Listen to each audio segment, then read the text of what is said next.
Hi மக்களே, எல்லாரும் ஊர்லேருந்து வந்தாச்சு. காலையில் தான் வந்தாவ. அதுக்கப்புறம் உடனே வேலைக்கு ஓடிட்டாவ. வேலைக்கு போயிட்டு இப்போ தான் வந்திருக்காவ. டயாலிஸ்க்கு லேட் ஆகிட்டு ஊர்லேருந்து என்ன கொண்டு வந்திருக்காவன்னு பார்ப்போம். இந்த அல்வா வாங்கிட்டு வந்திருக்காவ. எனக்கு அல்வா ரொம்ப பிடிக்கும் பார்த்துக்கோங்க. ஆனால் இப்போ என்னால் சாப்பிட முடிகிறது இல்லை.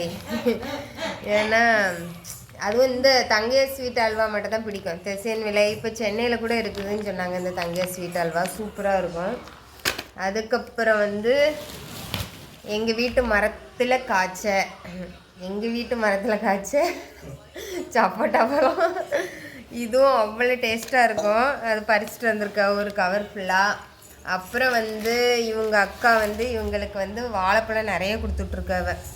நிறையன்னா பாருங்கள் எவ்வளோ வாழைப்பழம் கொடுத்துட்ருக்கான்னு பாருங்கள். இது எல்லாமே வாழைப்பழம் தான். அப்புறம் இதுவுமே அவ அக்கா வீட்டில் உள்ள கிழங்கு தான். கிழங்கு கொடுத்துட்ருக்காவ.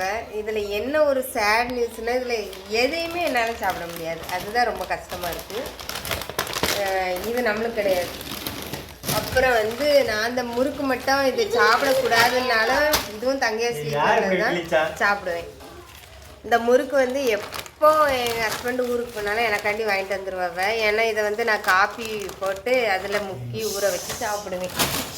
வேறு இந்த அல்வா என் பேரை சொல்லி அதிலே சாப்பிட்டுக்கிடுவாங்க. ஏன்னா என்னால் சாப்பிட முடியாது. இது என் கூட டயாலிஸ் பண்ணுவாங்க பார்த்தீங்களா, அவங்க வீட்டுக்கு கொடுக்குறோம். இதில் ஒரு 5 கிழங்கு, ஒரு வாழைப்பழம், அதுக்கப்புறம் எங்கள் வீட்டில் காய்ச்ச சப்போட்டப்பழம், அதுக்கப்புறம் ஒரு சின்ன பாக்கெட் அல்வா பாக்கெட் இருக்குது. ஏன்னா அவங்க எதனால எங்களுக்கு ஷேர் பண்ணுவாங்க, நாங்களும் ஷேர் பண்ணுவோம்.